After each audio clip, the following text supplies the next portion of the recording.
Ja si myslím, že doktor Vysolajský sa minul povolaním. Že nemal byť lekár. Že mal mať inú profesiu.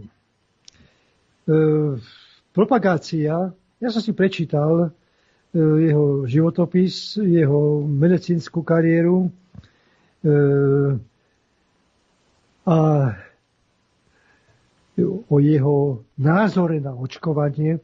Tvrdý propagátor očkovania dokonca u detí, ktoré podľa názoru svetových epidemiologov, virológov, ktorých som aj ja citoval, vôbec netreba očkovať.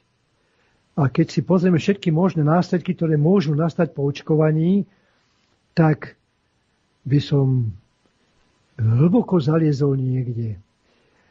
A pán doktor Vysolajský, v tejto súvislosti vám musím povedať jednu vec. Ja som zhrozený tou organizáciou štrajku lekárov. Možno som staromodný. Ja si myslím, že lekár to nie je zamestnanie. To je povolanie. To je niečo viac. Poslanie? To je poslanie, kde sa čas nesmie rátať.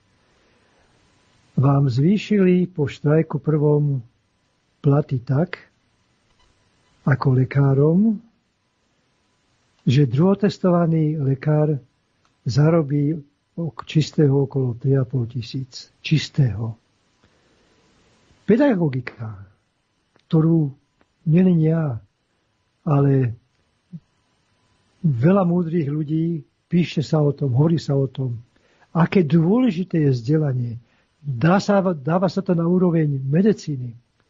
Viete, koľko má po 20-30 ročnej praxi takýto pedagóg čistý plat? 1500 eur.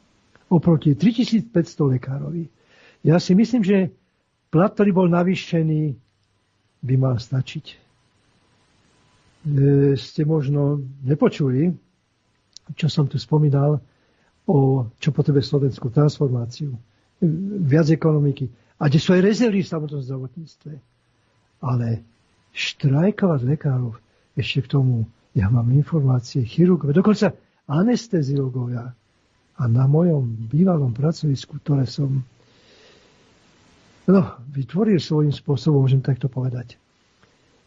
Ja sa hanbím.